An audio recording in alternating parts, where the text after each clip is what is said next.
Hello दोस्तों, इस video में आपको बताने वाला हूँ फाइनल अकाउंट में एडजस्टमेंट एंट्रीज कैसे करनी है। तो यहाँ पे आउटस्टैंडिंग वेजेस है, तो आउटस्टैंडिंग वेजेस जो होगा उसको हमको ऐड करना पड़ेगा वेजेस के साथ, यानी जो भी आउटस्टैंडिंग एक्सपेंसेस रहेगा उसको एक्सपेंस के साथ ऐड करना पड़ेगा। तो यहाँ पर टू वेजेस ट्रेडिंग अकाउंट के डेबिट साइड में वेजेस की एंट्री होती है। तो 1000 अगर वेजेस है और आउटस्टैंडिंग अगर 200 रुपये है तो ऐड आउटस्टैंडिंग ऐड कर लेंगे 200 रुपये।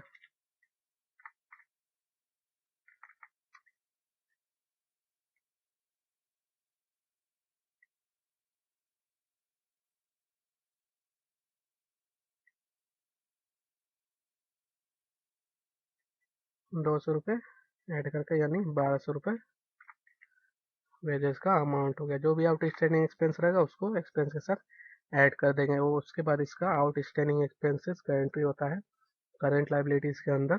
ये भी हमारे लिए लाइबिलिटीज है। आउटस्टैंडिंग जो भी एक्सपेंस रहेगा वो लाइबिलिटीज होता है। तो करंट लाइबिलिटीज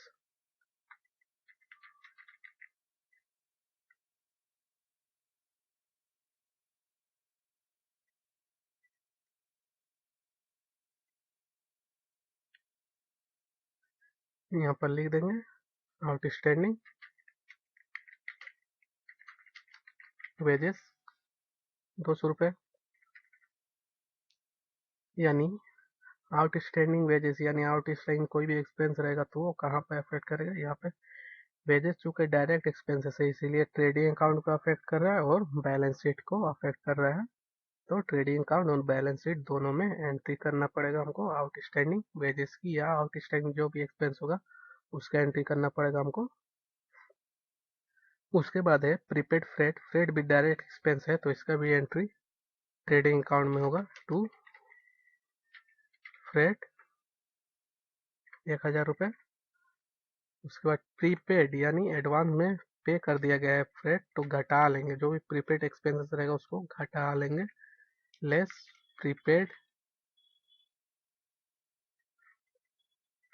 500 रुपये।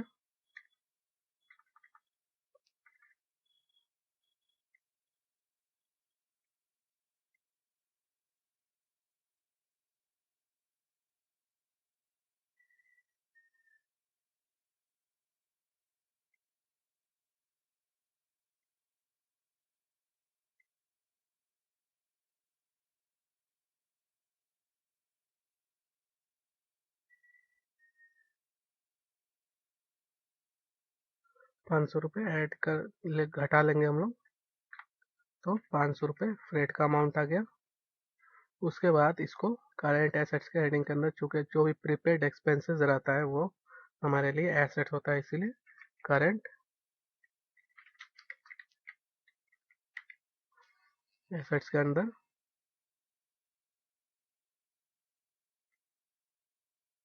हमको लिखना है प्रीपेड फ्रेट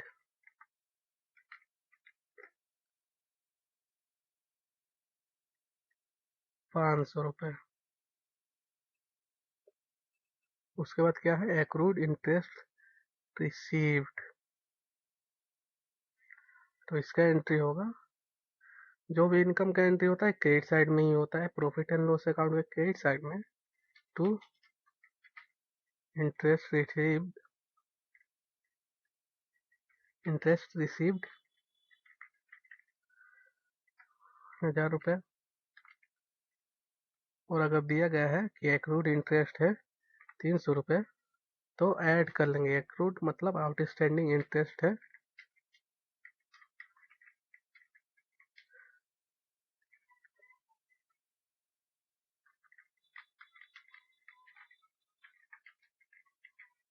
एक्रूड इंटरेस्ट 300 रुपये।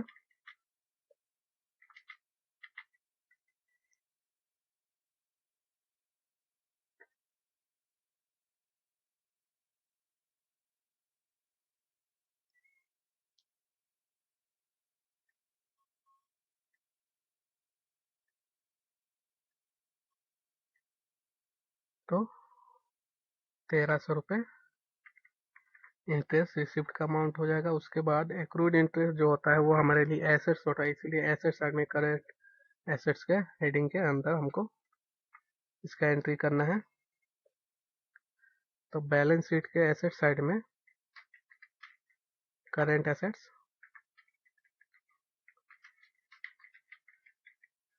इसके अंदर हमको इसका एंट्री करना है।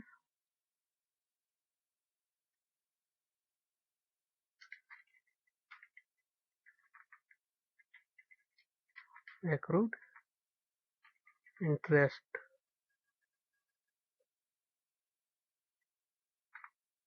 300 रुपये। तो इसका एंट्री कहाँ का हुआ? प्रॉफिट एंड लॉस अकाउंट में इंटरेस्ट के साथ ऐड कर देना है। इंटरेस्ट रिसीव्ड के साथ ऐड करना है, ये ध्यान में रखना है। इंटरेस्ट पे किया गया है तो उस पर ऐड नहीं करना है। एक्रूड इंटरेस्ट रिसीव्ड है, इसीलिए इंटरेस्ट रिसीव्ड के साथ ही एक्रूड इंटरेस्ट को ऐड करना है। और करेंट एसेट्स के अंदर बैलेंस शीट में इसका एंट्री होगा एक्रूड इंटरेस्ट 300 रुपये।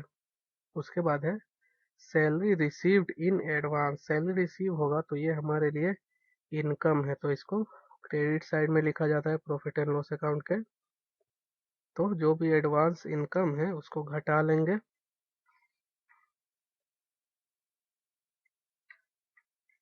बाई सैलरी रिसीव्ड,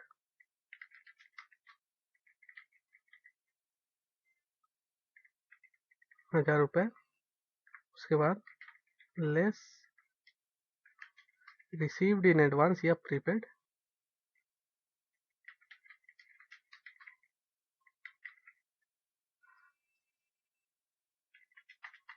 400 रुपये।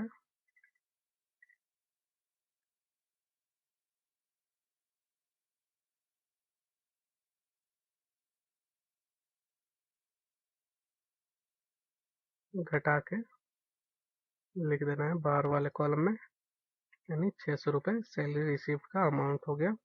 और ये हमारे लिए लायबिलिटीज हो जाएगा। जो भी received in advance income received in advance होगा वो लायबिलिटीज हो जाएगा हमारे लिए। सैलरी रिसीव्ड इन एडवांस है तो ये हमारे लिए लायबिलिटीज ही होगा। और इसको करंट लायबिलिटीज के हेडिंग के अंदर हमको लिखना है salary received in advance.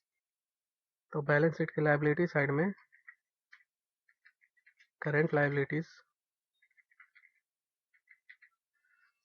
Current liabilities के हेडिंग के अंदर हमको लिखना है सैलरी रिसीव्ड इन एडवांस 400 रुपये। तो इसका एंट्री कहाँ पे होगा? Profit and loss account credit side में सैलरी रिसीव्ड है, उसमें हमको घटा लेना है सैलरी रिसीव्ड से। और करंट लायबिलिटीज के हेडिंग के अंदर हमको सैलरी रिसीव्ड इन एडवांस का एंट्री करना है बैलेंस शीट में। तो प्रॉफिट एंड लॉस अकाउंट में इसका एंट्री होगा और बैलेंस शीट में एंट्री होगा सैलरी रिसीव्ड इन एडवांस का। उसके बाद है रेंट आउटस्टैंडिंग एक्सपेंस है। आउटस्टैंडिंग एक्सपेंस का मैंने पहले ही बता दिया है कि आउटस्टैंडिंग जो भी एक्सपेंस रहेगा उसको एक्सपेंस के साथ ऐड कर देंगे। तो प्रॉफिट एंड लॉस अकाउंट में आता है रेंट, तो टू रेंट 1500, अब इसमें ऐड कर देंगे ऐड आउटस्टैंडिंग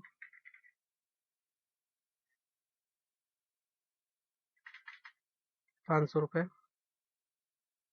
ऐड करके बाहर वाले कॉलम में लिख देना है हम लोग को 2000 रुपये। और जो भी आउटस्टैंडिंग एक्सपेंस होगा वो हमारे लिए लायबिलिटीज होगा, तो इसीलिए लायबिलिटी साइड में करंट लायबिलिटीज के अंदर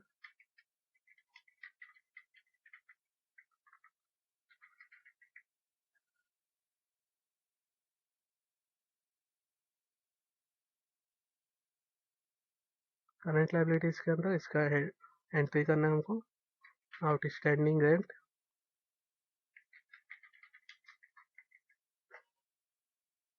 500 रुपये।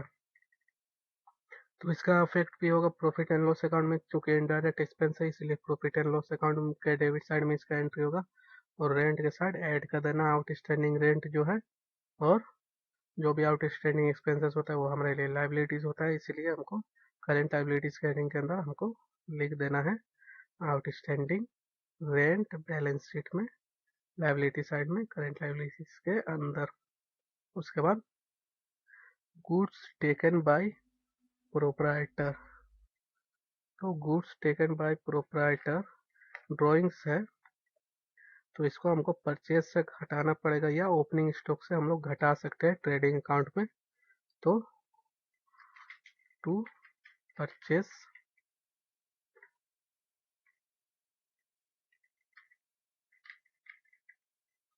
से 20,000 का परचेज, अगर हम लोगों ने मान लिया कि 20,000 का परचेज है तो उसमें से घटा लेंगे लेस गुड्स टेकन 5,000 रुपए का, 5,000 का गुड्स ले लिया प्रोप्राइटर ने पर्सनल यूज के लिए, तो ये ड्राइंग्स हो जाएगा। तो ड्राइंग्स को परचेज से या ओपनिंग स्टॉक से हम लोगों को घटा लेना है। ट्रेडिंग अकाउंट में हम लोगों ने परचेज से घटा लिया है 15,000 रुपये, परचेज का अमाउंट हो जाएगा, नेट परचेज हमारा हो जाएगा 15,000 रुपये। उसके बाद बैलेंस शीट में हमको कैपिटल से इसको घटा लेना है, क्योंकि ड्राइंग्स है और जो भी ड्राइंग्स रहेगा उसको हमको कैपिटल से घटा लेना है। कैपिटल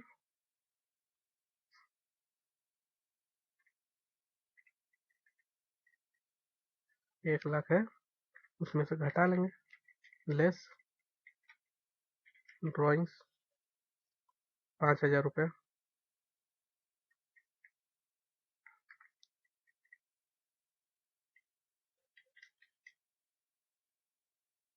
तो 95,000 रुपये कैपिटल का अमाउंट आ जाएगा। ड्राइंग जब भी रहेगा गुड टेकन बाय प्रोप्राइटर रहेगा तो उसको घटा लेना है कैपिटल से, और ट्रेडिंग अकाउंट में परचेज या ओपनिंग स्टॉक से घटा लेंगे, क्योंकि वहीं पे हमारा गुड्स रहता है, तो गुड्स ले लिया अगर प्रोप्राइटर तो जाहिर सी बात है गुड्स हमारा घट गया बिजनेस में, तो उसको हमको परचेज या ओपनिंग स्टॉक से घटा लेना है। यहाँ हम लोगों ने ट्रेडिंग अकाउंट में परचेज से घटा लिया है गुड्स टेकन बाय प्रोप्राइटर 5,000 रुपये। उसके बाद हम लोगों को ड्राइंग्स बोल के लेस ड्राइंग्स या लेस गुड्स टेकन कैपिटल से घटा लेना है। जितना रुपए का गुड्स लिया घटा लेंगे कैपिटल से, तो 95,000 रुपये कैपिटल का अमाउंट आ गया। उसके बाद है गुड्स यूज्ड एज स्टेशनरी, तो गुड्स यूज्ड एज स्टेशनरी, तो इसको हमको परचेज से घटा लेना है, परचेज या ओपनिंग स्टॉक से घटा लेंगे और प्रॉफिट एंड लॉस अकाउंट में टू स्टेशनरी बोल के ऐड कर देंगे। चूंकि ये प्रोप्राइटर पर्सनल यूज के लिए यूज नहीं कर रहा है, ये बिजनेस पर्पज के लिए यूज कर रहा है, इसीलिए हमको प्रॉफिट एंड लॉस अकाउंट और ट्रेडिंग अकाउंट में इसका एंट्री करना है। पहले हम परचेज से घटा लेंगे जो गुड्स यूज हुआ जितने वैल्यू का, टू परचेज या ओपनिंग स्टॉक से भी घटा सकते हैं। 5,000 घटा लेंगे less goods used as stationery, तो 1,000 रुपये यूज हो गया अगर, तो 1,000 रुपये घटा लेंगे परचेज से पहले,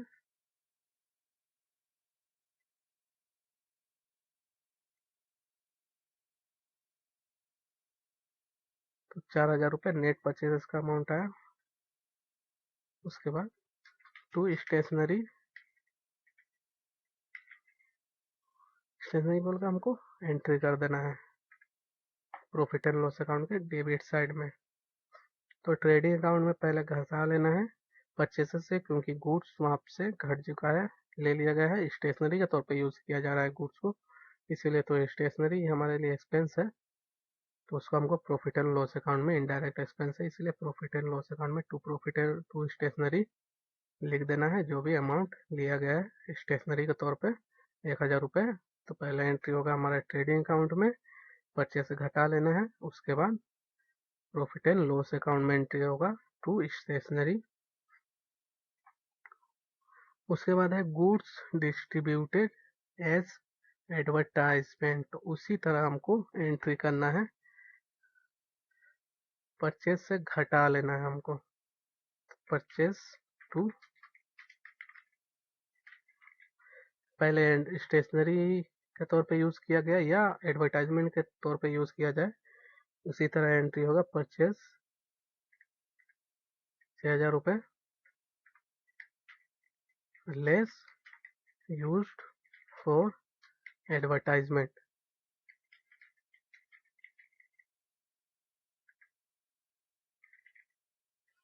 एडवर्टाइजमेंट के तौर पे 2,000 रुपये का अगर यूज़ किया गया गुड्स को, तो हमको घटा लेना है। परचेजेस या ओपनिंग स्टॉक से भी हम लोग घटा सकते हैं। तो 4,000 रुपये नेट परचेज का अमाउंट आया। और उसी तरह हमको जैसे स्टेशनरी का हम लोगों ने चार्ज किया डेबिट साइड में प्रॉफिट एंड लॉस अकाउंट का, उसी तरह टू एडवर्टाइजमेंट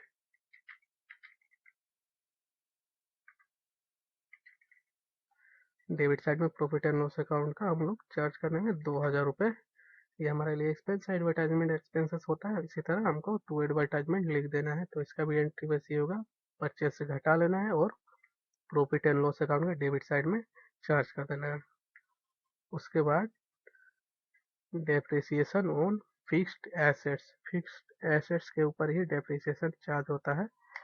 तो हमको पहले डेप्रिसिएशन का अमाउंट पता करना पड़ता है, कितना परसेंट दिया गया है एसेट्स के ऊपर और कौन से एसेट्स के ऊपर डेप्रिसिएशन चार्ज किया गया है। पहले उसका हम लोग परसेंटेज निकाल लेंगे। उसके बाद हमको प्रॉफिट एंड लॉस अकाउंट के डेबिट साइड में चार्ज कर देना है टू डेप्रिसिएशन, और एसेट्स से घटा लेना है, फिक्स्ड एसेट्स से घटा लेना है बैलेंस शीट में। तो हम लोग पहले to depreciation profit and loss account में, तो एसेट्स का फिक्स्ड एसेट्स बैलेंस शीट में, फिक्स्ड एसेट्स का अमाउंट हमारा अगर है 50,000 रुपये और बोला जा रहा है कि डिप्रिसिएशन चार्ज करना है 5%, तो यहाँ पे हमको घटाना है लेस डेप्रिसिएशन। डेप्रिसिएशन कैलकुलेट करेंगे तो 50,000 का 5% होगा 2,500 रुपये। 2,500 रुपये यहाँ पे हमको प्रॉफिट एंड लॉस अकाउंट में पहले चार्ज करना होता है। 2,500 रुपये 5% हुआ 50,000 का, तो टू डेप्रिसिएशन 2,500 रुपये प्रॉफिट एंड लॉस अकाउंट में डेबिट साइड में लिखना है हमको। और उसके बाद डेप्रिसिएशन को घटा लेना है फिक्स्ड एसेट से एसेट साइड में बैलेंस शीट का। तो हम लोग यहाँ से घटा लेंगे।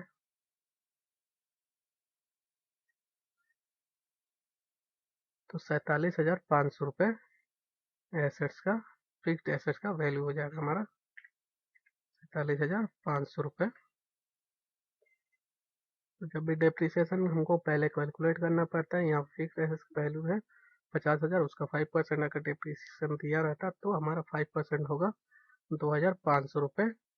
और उसको पहले हमको चार्ज करना है प्रॉफिट एंड लॉस अकाउंट में, उसके बाद हमको फिक्स्ड एसेट से घटा लेना है और डेप्रिसिएशन का अमाउंट घटा के जो अमाउंट बचेगा वो हमारा एसेट्स का अमाउंट होगा, नेट अमाउंट।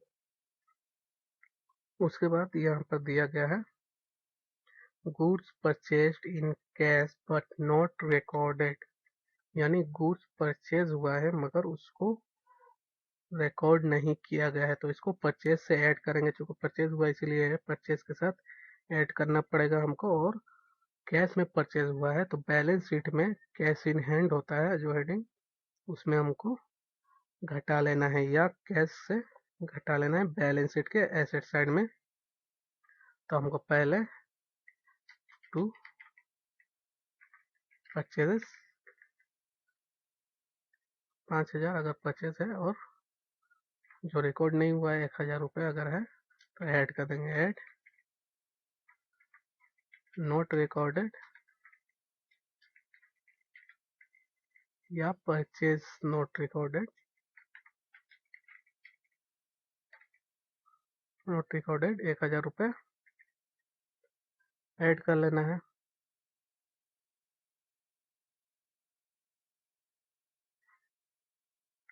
तो 6,000 रुपये परचेज का अमाउंट आ गया। नेक्स्ट परचेज का अमाउंट। और फिर करेंट एसेट्स में, करेंट एसेट्स के हेडिंग के अंदर कैश इन हैंड रहता है, बैलेंस शीट के एसेट साइड में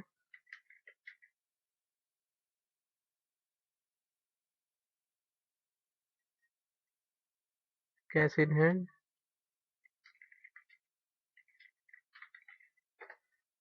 अगर 20,000 है और उसमें से हम लोगों को घटा लेना पड़ेगा, क्योंकि कैश में परचेज हुआ, कैश गया है purchase account debit to cash account, तो कैश क्रेडिट हुआ है यानी घटा है, तो कैश इन हैंड से घटा लेना है। करेंट एसेट्स के हेडिंग के अंदर बैलेंस शीट में कैश इन हैंड से हमको घटा लेना है लेस परचेजेस।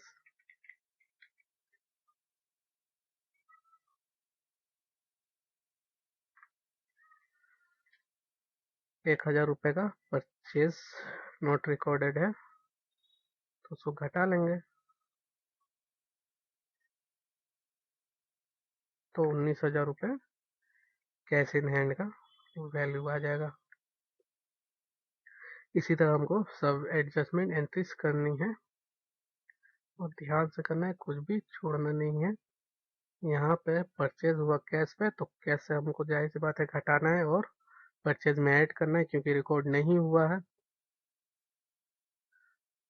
इसी तरह हमको सारी एडजस्टमेंट करने हैं एकदम ध्यान से, कौन सा एडजस्टमेंट कौन से अकाउंट को अफेक्ट करेगा, इसमें इस बात को ध्यान में रखना है ताकि हमारा कोई भी ट्रांजेक्शन एडजस्टमेंट गलत ना हो। Thank you.